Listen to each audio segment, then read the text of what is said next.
السلام علیکم بچوں. آپ لوگ جتنے بھی 9th کلاس کے اسٹوڈنٹس ہیں تو آپ لوگ گھر پہ ہیں. آپ لوگوں کے لیے اسپیشل کچھ لیکچرز کا انعقاد کیا گیا ہے تاکہ آپ لوگ اپنی پڑھائی کے ساتھ ان ٹچ رہ سکیں. تو اسی سلسلے میں وہ بچے جو 9th کلاس میں اب آئے ہیں ان کے لیے جس طرح سے ہم اپنی کلاس شروع کرتے ہیں, اپنی کلاس کا آغاز کرتے ہیں, تو بیٹا آپ کو سب سے پہلے آج کلاس کے آغاز میں, اب چونکہ آپ لوگ 9th کلاس میں آئے ہیں, آپ کو بورڈ کے پیپرز دینے ہیں. اس سے پہلے آپ 8 تک جو پڑھتے رہے, آپ کے اسکول میں ایگزامس ہوتے تھے, اس کے لیے آپ جس طرح سے بھی جو پیٹرن ہے آپ کو کرایا جاتا تھا پورا سال, اسی کے حساب سے آپ لوگ تیاری کرتے تھے. اب آپ کو جو تیاری کرنی ہے وہ بورڈ کے پیٹرن کے حساب سے کرنی ہے. کچھ چیزیں آپ کو مختلف بھی لگیں گی لیکن مشکل یقیناً آپ کو نہیں لگیں گی, کیونکہ ظاہری بات ہے آپ کو بتانے کے لیے ہم لوگ موجود ہیں, تو ہماری رہنمائی میں ہر چیز آپ کے لیے آسان ہوتی جائے گی. تو سب سے پہلے ضروری ہے بیٹا کہ آپ بورڈ کا پیٹرن اچھی طرح سے سمجھیں. جس پیٹرن پہ آپ کا کویسچن پیپر آئے گا, آپ کو سب سے پہلے اپنے اس کویسچن پیپر کے بارے میں علم ہونا چاہیے جو آپ کو وہاں پر حل کرنا ہے. آپ کا بیٹا 9th کلاس کا بورڈ کا جو پیپر ہے آپ کا ٹوٹل 75 مارکس کا آپ کا بورڈ کا پیپر ہوتا ہے, اور آپ کے پاس جو وقت ہوتا ہے اس پیپر کو کرنے کے لیے وہ 2 گھنٹے اور 30 منٹ یعنی 2.5 گھنٹے کا آپ کا پیپر ہوگا, اور آپ کا پیپر 75 مارکس کا آپ کا پیپر ہوگا. آپ کے اس 75 مارکس میں سے جو آپ کا سب سے پہلا جو سوال ہے, جس کو سوال نمبر 1 کہا جاتا ہے, وہ آپ کے MCQs ہیں جو کہ آپ کے 15 نمبر کا آپ کا سوال ہوگا آپ کے MCQs کا. اچھا بیٹا, جو MCQs آپ کو آئیں گے, آپ کے MCQs کو اب ہم پڑھیں گے تو آپ دیکھیں گے اس کو 3 حصوں میں تقسیم کر دیا گیا ہے. سب سے پہلے حصہ نثر ہے, اس کے بعد حصہ نظم, اور پھر اس کے بعد حصہ غزل. حصہ نثر جو ہے مصنفین کے, اب چونکہ آپ 9th کلاس میں ہیں, آپ کو بورڈ کے پیپر دینے ہیں, بڑی کلاس ہے آپ کی, تو پرانے دور کے کچھ جو بڑے مشہور مصنفین تھے جنہوں نے اردو ادب میں ایک اپنا نام اور مقام بنایا, ان بڑے مصنفین کی لکھی ہوئی جو کتابیں ہیں, ان کی کچھ بڑی کتابیں ہیں, ان میں سے چند ایک مضامین جو نکالے گئے ہیں, عکس کیے گئے ہیں, وہ آپ کی سلیبس بک میں, آپ کی نصابی کتاب میں شامل ہیں. تو چونکہ اب آپ ان مصنفین کو پڑھیں گے تو شروع میں سبق سے شروع میں اس کا تعارف بھی وہاں پر موجود ہے, تو مصنفین کا تعارف, اور پھر جو سبق ہے آپ کو سبق پڑھیں گے. حصہ نثر میں آپ کے وہ اسباق ہوں گے.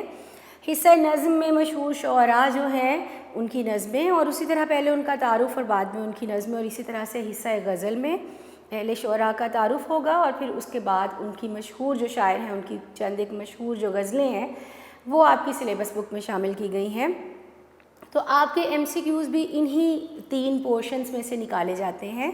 آپ کے حصہ نثر میں سے 7 سے 8 MCQs نکالے جاتے ہیں. حصہ نظم اور حصہ غزل ان دونوں میں سے آپ کے 2 یا 3 MCQ آپ کو آتے ہیں, اور آپ کے واحد جمع, متضاد, مترادف اور مذکر مؤنث, یہ اب آپ کو جس طرح سے آپ پچھلی کلاس میں 8 کلاس تک اگر آپ کو واحد دے دیے گئے آپ اس کے جمع لکھیں, مذکر دے دیے گئے اس کے مؤنث لکھیں, تو اب آپ کو اس طرح سے نہیں آئے گا, آئیں گے تو یہ سب, لیکن کیا ہے کہ آپ کو MCQ فارم میں کرنے ہوں گے.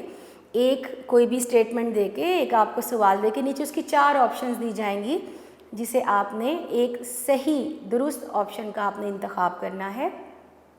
تو 15 آپ کے MCQs ہوں گے. بیٹا سب سے پہلے میں آپ کو یہاں آپ کا پیپر ہی لکھ کے بتا رہی ہوں کہ جو آپ کا بورڈ کا پیپر آئے گا, تو یہ میں نے آپ کو بتا دیا کہ 75 مارکس کا آپ کا پیپر ہوگا.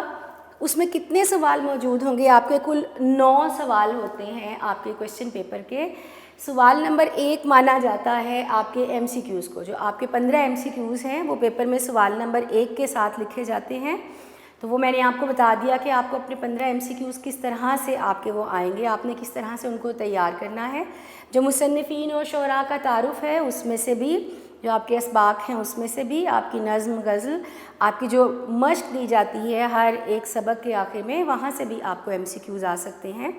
تو بیٹا یہاں میں نے آپ کے وہ سوال لکھے ہیں جو آپ کے پیپر میں موجود ہوں گے. یہاں میں نے آگے آپ کو زیادہ اچھی طرح سے چیزیں یاد رہ جائیں ان کے نمبر بھی لکھ دیے ہیں کہ کون سا سوال کتنے نمبر کا ہوگا. اچھا بیٹا، آپ کے پاس جب آپ نے پیپر کرنا ہے اپنا، چونکہ آپ کے سوال زیادہ ہیں، 9 سوال ہیں جو آپ کو حل کرنے ہیں اور وقت ہے آپ کے پاس 2.5 گھنٹے کا، تو اکثر بچوں کو مشکل ہو جاتی ہے۔ پیپر تو بچوں کو آتا ہے، انہوں نے بہت اچھے سے تیاری بھی کی ہوتی ہے، یاد بھی کیا ہوتا ہے، لیکن کہاں مشکل پیش آتی ہے بچوں کو کہ وہ مقررہ وقت پر اپنا پیپر مکمل نہیں کر پاتے۔ تو اس کے لیے پھر ہم ایک کوشش کرتے ہیں کہ ہم بچوں کو یہ عادت ڈالیں۔ ویسے تو ہر ایک بچے کا لکھنے کا انداز الگ ہے، اس کی لکھنے کی سپیڈ الگ ہے، اس کی رائٹنگ کا سائز الگ ہے، کوشش کی جاتی ہے کہ آپ کو ایک اس طرح سے وقت جو ہے اس کا عادی بنایا جائے کہ جس پہ عمل کر کے آپ اپنے پیپر کو وقت پر مکمل کر سکیں۔ تو اس کے لیے میں نے یہاں پر یہ وقت بھی لکھا ہے۔ ہم کوشش کریں گے کہ ہم اسی وقت کے اندر اپنے ہر سوال کو حل کریں تاکہ ہم مقررہ وقت میں جو ہمیں دیا گیا ہے، جو 2.5 گھنٹے ہمیں دیے گئے ہیں اپنے پیپر کو مکمل کرنے کے لیے، ہم اس میں اپنا پیپر مکمل کر سکیں۔ آگے میں نے صفحات لکھے ہیں، آپ دیکھ رہے ہوں گے۔ صفحات میں نے کیوں لکھے بیٹا؟ آپ کو بورڈ میں جو آنسر کاپی دی جاتی ہے پیپر حل کرنے کے لیے، تو آپ سب بچے یاد رکھیے گا کہ وہاں پہ ایکسٹرا شیٹ کا کوئی کانسیپٹ نہیں ہے، آپ کو کوئی بھی ایکسٹرا شیٹ نہیں دی جاتی۔ اسکول میں آپ پیپر کرتے ہیں، آپ کو جیسے جیسے ضرورت پڑتی جاتی ہے آپ شیٹس دیتے جاتے ہیں اپنے کام کو کرنے کے لیے، مکمل کرنے کے لیے، لیکن وہاں آپ کو جو ایک آنسر کاپی دی گئی ہے اس کے علاوہ آپ کو کوئی بھی ایکسٹرا شیٹ چونکہ وہاں پر نہیں دی جاتی، تو ہم یہ بھی کوشش کریں گے کہ ہم یہ جو مقررہ شیٹس ہیں ہماری جتنی ہمیں دے دی گئی ہیں ان کو ہم اس طرح سے استعمال کریں کہ ہمارے سارے سوال بھی حل ہو جائیں اور ہمیں ایکسٹرا شیٹ کی ضرورت بھی نہ پڑے۔ ایک ترتیب بھی میں آگے آپ کو سکھاؤں گی چل کے کہ وہ کون سی ترتیب ہے کہ جس ترتیب پہ عمل کر کے ہم ان دیے گئے صفحات اور اس مقررہ وقت میں اپنے پیپر کو مکمل کر سکیں۔ تو پہلے ہم اپنے پیپر کو دیکھتے ہیں کہ ہمارا پیپر کیا ہے، ہمارا پیپر کیا آئے گا۔ تو بیٹا سب سے پہلے میں نے آپ کو بتا دیا آپ کے ایم سی کیوز 15 نمبر کے آپ کے ایم سی کیوز ہیں۔ آپ کا سوال نمبر 1، یہ 15 ایم سی کیوز آپ کے حصہ نثر، آپ کی کتاب کے حصہ نثر، حصہ نظم، حصہ غزل، واحد جمع، متضاد، مترادف، مذکر مؤنث، 4 یہ ایم سی کیو ہوں گے، تو 15 ایم سی کیوز آپ کے یہ ہوں گے۔ اگلا جو آپ کا سوال ہے یہ ہے اشعار کی تشریح۔ آپ کے حصہ نظم اور آپ کے حصہ غزل میں سے آپ کو اشعار کی تشریح آئے گی۔ بیٹا آپ کو 2 نمبر کا ایک شعر ہوگا، ٹوٹل آپ کو 5 اشعار کرنے ہوں گے اور 10 نمبر کا آپ کا یہ سوال ہوگا۔ آپ کا جو حصہ نظم اور حصہ غزل ہے، حصہ غزل میں سے آپ کو 4 اشعار آئیں گے، نظم میں سے اور غزل میں سے آپ کو 3 اشعار آئیں گے۔ 3 آپ کو یہاں سے کرنے ہیں اور 2 آپ کو یہاں سے کرنے ہیں، تو ٹوٹل 5 اشعار آپ کو کرنے ہیں اور آپ کا 2 نمبر کا ایک شعر ہوگا، تو یہ ہو گئے آپ کے 10 نمبر۔ 10 نمبر کا آپ کا اشعار کی تشریح والا جو سوال ہے اس کے کل نمبر 10 ہیں۔ حصہ نظم میں سے آپ کو 4 اشعار آئیں گے، حصہ غزل میں سے آپ کو 3 اشعار آئیں گے، جس میں سے 3 آپ کریں گے نظم میں سے اور 2 آپ کریں گے حصہ غزل میں سے۔ اب یہ تعداد یا یہ گنتی پوری کرنے کے لیے کہ جو آپ کو 5 اشعار کرنے ہیں، آپ یہ نہیں کریں گے کہ آپ حصہ غزل میں سے 3 کر لیں اور نظم میں سے 2 کر لیں، یا چاروں حصہ نظم کے کر کے ایک غزل میں سے کر لیں، بلکہ اپنے سوال کو بہت اچھی طرح سے پڑھیں، اپنے پورے کویسچن پیپر کو حل کرتے ہوئے سوال کو بہت اچھی طرح سے پڑھا کریں، اور سوال میں جو چیزیں مانگی جائیں آپ ان چیزوں کو آپ نے اپنے پیپر پہ حل کرنا ہے۔ تو وہاں چونکہ لکھا ہوگا کہ حصہ نظم میں سے 3 اور حصہ غزل میں سے 2 اشعار کریں، تو اس طرح سے 5 ان کی تعداد مکمل ہوگی۔ تو بیٹا 2 نمبر کا ایک شعر ہوگا، تو کل نمبر ہو گئے آپ کے 10، تو 10 نمبر کا آپ کا یہ سوال ہو جائے گا اشعار کی تشریح۔ اچھا اس کا وقت بھی میں آپ کو ساتھ میں بتا دوں، اب ضروری نہیں کہ آپ اسی وقت میں کر سکیں، لیکن ہم ایک کوشش کریں گے اور ایک عادت بنائیں گے شروع سے ہی، چونکہ ابھی آپ نے شروع کی ہے اپنی کلاس، تو ہم یہ عادت بنائیں گے کہ جب ہم اپنا کوئی بھی ٹیسٹ ہو یا ہم جب اپنے ٹیسٹ کریں اور جو بھی ہم پریکٹس کریں، تو ہم یہ عادت بنانے کی کوشش کریں کہ ہم اس مقررہ وقت میں اپنے سوال کو حل کر سکیں، تاکہ آخر تک جب آپ کا سال ختم ہو، جب آپ کے بورڈ کے پیپر آئیں، تو آپ کی اتنی اچھی ایک مشق ہو چکی ہو، اتنی اچھی پریکٹس ہو چکی ہو کہ پھر آپ کے لیے مقررہ وقت یا ان صفحات کو کس طرح سے مینیج کرنا ہے یہ مشکل نہ رہے۔ تو ہم نے اس کے لیے تقریباً 35 منٹ کا وقت، چونکہ ہمارے پاس وقت ہے 2 گھنٹے اور 30 منٹ کا، اگر ہم اس کو ڈیوائڈ کریں اپنے وقت کو، چونکہ یہ تھوڑا لمبا بھی ہے، آپ کو 1 سے 1.5 صفحے کی اشعار کی تشریح کرنی ہے، میں آپ کو ہر سوال کا ہر سوال کو حل کرنے کا، اس کا جواب آپ کو کس طرح سے لکھنا ہے، اس کا جو ایک مخصوص طریقہ کار ہے، جو ایک پیٹرن ہم جس کو بولتے ہیں، وہ بھی میں آپ کو ایک ایک کر کے یہاں سمجھاؤں گی. لیکن ابھی پہلے میں آپ کو ان جو سوال آپ کو آنے ہیں ان کا وقت، ان کے صفحات، یہ جو ہمیں کوشش کریں گے اپنے پیپر کو مکمل کرنے کی، ابھی ہم اس پہ بات کریں. تو بیٹا 35 منٹ کا وقت ہم تقریباً کوشش کریں گے اس پہ لگائیں. اور 7 سے 8 صفحات، جب آپ 1.5 صفحے کی، 1.5 صفحے سے تھوڑی سی زیادہ آپ لے جاتے ہیں اپنی اشعار کی تشریح، تو وہ ہمارے 7 سے 8 صفحات آتے ہیں. اگلا ہمارا سوال ہے نثر پاروں کی تشریح. آپ کے جتنے بھی اسباق ہیں اس میں سے کسی بھی ایک سبق میں سے ایک پیراگراف، نثر پارہ جس کو آپ پیراگراف بولتے ہیں، ایک پیراگراف لیا جاتا ہے، ایک نثر پارہ لیا جاتا ہے اور آپ کو اس کی تشریح کرنی ہوتی ہے. یہ آپ کو بیٹا 2 نثر پارے آتے ہیں 2 مختلف اسباق میں سے، اور آپ کو وہ دونوں ہی کرنے ہوتے ہیں، اس میں آپ کے پاس کوئی چوائس نہیں ہوتی. اور 2 آپ کے جو نثر پارے ہیں 5 نمبر کا آپ کا ایک ہے، تو دونوں ملا کے ہو گئے آپ کے 10 نمبر.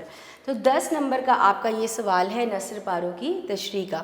اس کے لیے ہم کوشش کریں گے، وقت جو یہاں پر لکھا ہے یہ کم بھی ہو سکتا ہے، زیادہ بھی ہو سکتا ہے اس سے، لیکن کوشش کریں کہ آپ اس سے کم ہی وقت میں اس کو کریں. اپنی سپیڈ کو شروع سے تیز رکھیں، آپ جلدی لکھیں گے، اپنی پریزنٹیشن کو بہتر بنائیں گے تو یقیناً آپ کا پیپر بہت اچھا ہوگا. تو 25 منٹ ہم نے تقریباً ایک جو اندازے سے رکھے کہ ہم 25 منٹ اس کے لیے لیں گے.